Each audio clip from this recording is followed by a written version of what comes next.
नमस्कार दोस्तों, मेरा नाम सुमित कुमार श्रीवास्तव है। मैं इंदिरा गांधी प्लानिटेरियम लखनऊ में साइंटिफिक ऑफिसर हूँ। ये टॉक मैंने इसलिए रखी है क्योंकि सबको पता है आज एक पेनम्ब्रल इक्लिप्स है, पेनम्ब्रल लूनर इक्लिप्स है। और चूँकि कोविड है, कोरोना का दौर चल रहा है, इस वजह से कोई भी पब्लिक गैदरिंग या पब्लिक नाइट स्काई का इवेंट हम लोग ऑर्गेनाइज नहीं करा पा रहे। लेकिन मैं तब भी ये चाहूँगा कि आप सभी लोग अपने घरों पे इस पेनम्ब्रल लूनर इक्लिप्स को ज़रूर वॉच करें, क्योंकि कई दिनों बाद ऐसा हमारे पास महीना है जिसमें हमें 2 इक्लिप्स मिलेंगे। तो पेनम्ब्रल लूनर इक्लिप्स जो ये है वो मिलेगा ही मिलेगा। साथ ही साथ 21 जून को हमें आंशिक सूर्य ग्रहण भी देखने को मिलेगा, जो कि लखनऊ में 88% होगा। तो मैं चलिए कुछ बातें करते हैं पेनम्ब्रल लूनर इक्लिप्स के बारे में। वास्तव में पेनम्ब्रल लूनर इक्लिप्स कोई एक आंशिक चंद्र ग्रहण है, पूर्ण चंद्र ग्रहण नहीं है, क्योंकि जो चंद्रमा होता है वो पृथ्वी की छाया में, पृथ्वी की उप छाया में आता है, ना कि प्रच्छाया में।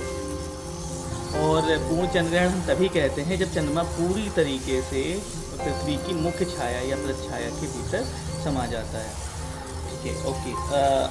इसके अलावा मैं ये बताना चाहूँगा कि हर छाया, कोई भी छाया होती है, उसके 2 हिस्से होते हैं। एक होती है उसकी मुख्य छाया, जो कि उस छाया का एकदम बीच का रीजन होता है, डार्क होता है, बहुत ज़्यादा गाढ़ा होता है। वहाँ पे जो पीछे लाइट सोर्स होता है, उस छाया के रीजन, वो लाइट सोर्स पूरी तरीके से ब्लॉक हो जाता है और वो रीज़न हमको बिल्कुल डार्क मिलता है। दूसरा रीज़न होता है उस जो मुख्य छाया है उसके किनारे का कुछ हिस्सा, जो जैसे मान लीजिए किसी दूसरे ऑब्जेक्ट की अगर आप छाया, अगर एज एक्सपेरिमेंट आप किसी दूसरे ऑब्जेक्ट की छाया देख रहे हो, तो आपको उस मुख्य छाया के किनारे किनारे एक रीजन मिलेगा जो बहुत ही पतली लेयर होगी किनारे किनारे, वो उसकी उप छाया होगी। वो वास्तव में जो लाइट डिफ्रैक्ट होके आपकी जो भी ऑब्जेक्ट होता है उसके किनारों से डिफ्रैक्ट होके कुछ हिस्सा, मतलब कि पूरी तरीके से लाइट ब्लॉक नहीं हो पाती, लेकिन लाइट का कुछ हिस्सा जरूर उस पर पड़ता है। इस वजह से वो हल्का रीज़न होता है। मीन्स वो छाया तो है लेकिन उतनी डार्क नहीं जितनी अम्ब्रा है। तो जो अम्ब्रा यानी मुख्य छाया यानी अम्ब्रा रीज़न है, उसी तरीके से जो बाहर का पतला हिस्सा है तो उसको हम बोलते हैं उपछाया या फिर पेनम्ब्रा। तो ये तो ही छाया की बात। अब आते हैं ग्रहण पे। जब भी ग्रहण होता है तो ये हम लोगों के देखने के लिए मेनली 2 ग्रहण हैं, सूर्य ग्रहण और चंद्र ग्रहण। सूर्य ग्रहण जो होता है वो अमावस्या पे होता है, चंद्र ग्रहण जो होता है वो पूर्णिमा पे होता है। तो जो चंद्र ग्रहण होता है, चंद्र ग्रहण हो या सूर्य ग्रहण हो, उसके होने का एक कारण है। उसका कारण ये है कि हमारे चंद्रमा का परिक्रमा पथ पृथ्वी के परिक्रमा पथ से 5 डिग्री के झुकाव लिए हुए। मतलब अगर ये हमारा पृथ्वी का परिक्रमा पथ है और ये हमारे चंद्रमा का परिक्रमा पथ है, तो इसके बीच का जो एंगल है वो लगभग 5 डिग्री है। तो ये जो कट पॉइंट है जिसको नोडल पॉइंट्स बोलते हैं, जब इन पॉइंट्स पे आपकी अर्थ, आपका मून, आपका सन अलाइंड होगा, परफेक्टली अलाइंड होता है, तो हमको चंद्र ग्रहण या सूर्य ग्रहण देखने को मिलता है। अब इसकी कंडीशन है, सूर्य अपनी जगह पे है, पृथ्वी और चंद्रमा अपनी जगह ग्रहण में बदलते रहते हैं। अगर पृथ्वी बीच में हो, चंद्रमा और सूर्य, पृथ्वी बीच में हो, चंद्रमा इधर हो, सूर्य अलग उसके जस्ट अपोजिट हो, तो हमको चंद्र ग्रहण देखने को मिलता है। यदि चंद्रमा बीच में हो, सूर्य और अर्थ अपोजिट डायरेक्शंस में हो, तो हमको सूर्य ग्रहण देखने को मिलता है। तो बट अगर जो पूर्णिमा है, आपको पूर्णिमा, जैसे अगर हम पेनम्ब्रल इक्लिप्स की बात करें, तो जब पूर्णिमा है और मून, अर्थ और सन एक परफेक्टली अलाइंड पोजीशन में ना आ पाए, कुछ क्योंकि झुकाव लिए हुए हैं, तो कुछ थोड़ा सा ऊपर नीचे अगर मून अलाइंड होता है, तो हमको टोटल लूनर इक्लिप्स यानी पूर्ण चंद्र ग्रहण नहीं मिलता। हमको या तो आंशिक चंद्र ग्रहण मिलता है, और अगर हमें आंशिक भी नहीं मिल रहा तो पेनम्ब्रल इक्लिप्स मिलता है। पेनम्ब्रल भी एक तरीके का आंशिक चंद्र ग्रहण है। पेनम्ब्रल भी एक तरीके का आंशिक चंद्र ग्रहण है। जब भी इसको थोड़ा सा और एक्सप्लेन करना चाहूँगा कि जब जैसे सूर्य है और सूर्य है, चंद्रमा है, पृथ्वी है, पृथ्वी चंद्रमा के चारों ओर चक्कर लगाते हुए जैसे ही सूर्य के सामने आती है तो पृथ्वी की शैडो चंद्रमा पे पड़नी शुरू होती है। तो जस्ट लाइक अनदर थिंग, किसी भी चीज़ की शेडो अगर होगी तो उसके दो पार्ट्स होंगे, एक अम्ब्रल रीजन होगा, एक पेनम्ब्रल रीजन होगा। अम्ब्रल रीजन डार्क रीजन होगा, पेनम्ब्रल रीजन हल्का रीजन होगा। अम्ब्रल रीजन यानी मुख्य छाया का क्षेत्र वो क्षेत्र होगा जिसमें सारे के सारे विकिरण रोक लिए जाते हैं। पेनम्ब्रल रीजन वो रीजन होते हैं जिसमें लगभग कुछ विकिरण पास आउट हो जाता है, किनारों से पास आउट होता है, जिसकी वजह से हमें मुख्य छाया से कुछ दूरी तक हमें उपछाया भी दिखाई पड़ती है।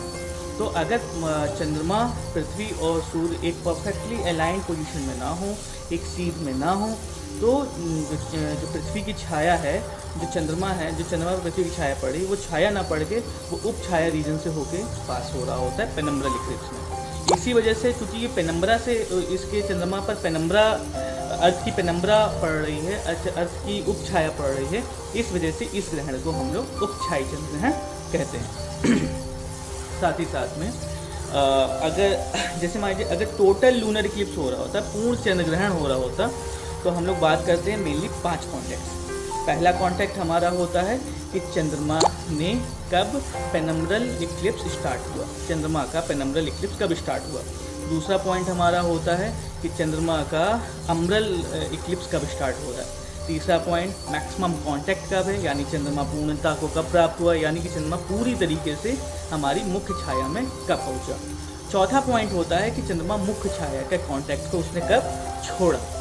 अगला पॉइंट, एकदम अंतिम पॉइंट जब तब होता है जब हम ये कहते हैं कि चंद्रमा पूरी तरीके से पृथ्वी की छाया से बाहर आ गया है, यानी कि चंद्रमा ने पृथ्वी के उपछाया को भी छोड़ दिया है, तो हम लोग कहते हैं कि ग्रहण समाप्त हो गया। मीन्स कि पहले पॉइंट जब चंद्रमा उपछाया को टच किया, और अंतिम पॉइंट जब चंद्रमा उपछाया को छोड़ा, तो इस पूरे ड्यूरेशन को हम लोग बोलते हैं कि ये चंद्र ग्रहण की ड्यूरेशन है। चंद्र ग्रहण इस पॉइंट से स्टार्ट हुआ और इस पॉइंट तक चला। जैसे जो अब की बार जो चंद्र ग्रहण आपका पड़ेगा वो लगभग 3 साढ़े 3 घंटे का वो चंद्र ग्रहण होगा। चंद्रमा की जो पूर्णता है वो आपको प्राप्त होगी 5 तारीख की रात में 12:42। दैट मीन्स कि उस दिन 6 तारीख लग चुकी होगी। 6 तारीख को 12:42 पे ये स्टार्ट हो गया होगा, मतलब चंद्रमा की पूर्णिमा आएगी। दैट मीन्स कि चंद्रमा परफेक्टली अलाइन नहीं है अर्थ के रिस्पेक्ट में। जब अर्थ, मून और सन का एक परफेक्ट अलाइनमेंट हो रहा होता है, इसी वजह से हमको इस समय पेनम्ब्रल इक्लिप्स मिलेगा, क्योंकि पूर्णिमा आपकी स्टार्ट हो रही है रात में 12:42 पे, और जो परफेक्टली अलाइनमेंट की पोजीशन है वो स्टार्ट होगी आपको रात में लगभग 11:15 बजे से। आपकी अर्थ, मून और सन की जो अलाइनमेंट है वो स्टार्ट हो जाएगी। 11:15 पर जैसे ही पोजीशन स्टार्ट होगी तो हमें पेनम्ब्रल इक्लिप्स मिलना शुरू हो जाएगा, और ये पेनम्ब्रल इक्लिप्स रात में 2:34 तक चलता रहेगा। और इस तरीके से जो ये उपछाई यानी पेनम्ब्रल लूनर इक्लिप्स है वो कुल मिला के लगभग 3 घंटे 18 मिनट इसकी ड्यूरेशन होगी। 3 घंटे 18 मिनट मतलब रात में 2:34 तक ये इक्लिप्स चल रहा है, और जो चंद्रमा की पूर्णिमा की पोजीशन है वो आ रही है आपको रात में 12:42। तो यही मतलब मेरे समझाने का सिर्फ इतना सा मतलब मैं ये समझना चाह रहा था कि अगर ये पोजीशन मतलब पूर्णिमा की पोजीशन जो रात में 12:42 पे आ रही है, और ये जो अलाइनमेंट की स्थिति है ये जो 11:15 बजे आ रही है, यदि ये दोनों एक साथ होते तो उपछाई चंद्रग्रहण स्टार्ट तो होता, लेकिन हमको मिलता पूर्ण चंद्रग्रहण या फिर आंशिक चंद्रग्रहण की पोजीशन तक हम पा जाते। लेकिन चूँकि ये दोनों काफ़ी दूर हैं, एक 11:15 बजे स्टार्ट हो रहा है, हमारे पेनम्ब्रल लूनर इक्लिप्स 11:15 बजे स्टार्ट हो रहा है, और लगभग 2.5 घंटे के बाद 11:15, 12:15, 1:30, फिर पौने 1:30, फिर पौने 2 के आसपास आपको कहते हैं चंद्रमा की पूर्णिमा की अवस्था प्राप्त हो रही है। इस वजह से हमको पेनम्ब्रल लूनर इक्लिप्स हमको मिलेगा। अच्छा, एक चीज़ और है, जो चंद्र ग्रहण है उसकी जो पेनम्ब्रल लूनर इक्लिप्स है इसका जो मैक्सिमम मीन्स कि ये चंद्रमा की जो चंद्रमा है पृथ्वी की उपछाया में पूरी तरीके से रात में 12:55 पे होगा। मीन्स जो चंद्रमा का जो मून का जो लूनर इक्लिप्स का मैक्सिमम पॉइंट है, तो वो जो मैक्सिमम है वो हमको मिलेगा रात में 12:55 पे। ओके, इसमें एक चीज़ मैं ऐड करना चाहूँगा कि जो लूनर इक्लिप्स होता है, लूनर इक्लिप्स में क्या होता है कि चंद्रमा पे पृथ्वी की छाया पड़ रही होती है, और चूँकि पृथ्वी चंद्रमा सब लगातार गतिमान है, सब लगातार मूविंग ऑब्जेक्ट्स हैं, तो चंद्रमा की छाया जो मून पे पड़ रही होती है उसकी एक स्पीड होती है, वो स्पीड होती है लगभग 1 किलोमीटर पर सेकंड की स्पीड से वो जो छाया है वो ट्रैवल करती है on the surface of moon. जब आप कभी भी लूनर इक्लिप्स या सोलर इक्लिप्स का चार्ट देखेंगे तो उसमें एक बीच में ब्लैक कलर की पट्टी हमें मिलती है। वो पट्टी वास्तव में उस वो छाया किस एरिया से होकर गुजर रही है वो हमें दिखाती है। तो ये छाया की स्पीड है, मतलब ये जो अम्ब्रल उसके ऊपर शैडो पड़ रही है, अम्ब्रल शैडो की जो स्पीड है वो हमारी होती है 1 किलोमीटर प्रति सेकंड। इस वजह से अगर कभी भी हमें टोटल लूनर इक्लिप्स मिलता है तो उस पर जो उसकी टोटलिटी होती है, मतलब जो उसके प्रच्छाया के क्षेत्र में जो मून जो होता है वो उसके अम्ब्रल फेज में जो रहता है वो मैक्सिमम जो रह सकता है वो 107 मिनट 107 मिनट तक रह सकता है। अच्छा, मैं एक चीज़ इसमें और ऐड करना चाहूँगा कि चंद्रमा पेनम्ब्रल इक्लिप्स, जब भी चंद्रमा का पेनम्ब्रल इक्लिप्स होता है तो पेनम्ब्रल इक्लिप्स आप तब तक नहीं पहचान पाएंगे जब तक आपने उसके 1-2 दिन पहले चंद्रमा को देखा ना हो। अगर मान लीजिए आज जैसे आज चंद्र ग्रहण है, मैं लगातार 3 दिन से चंद्रमा को वॉच कर रहा हूँ, भले ही मैंने 15 मिनट के लिए वॉच किया रात में 10-11 बजे के बीच में, तो जब मैं इक्लिप्स के दिन हम चंद्रमा को देखेंगे तो हमको उसका अंतर साफ समझ में आएगा।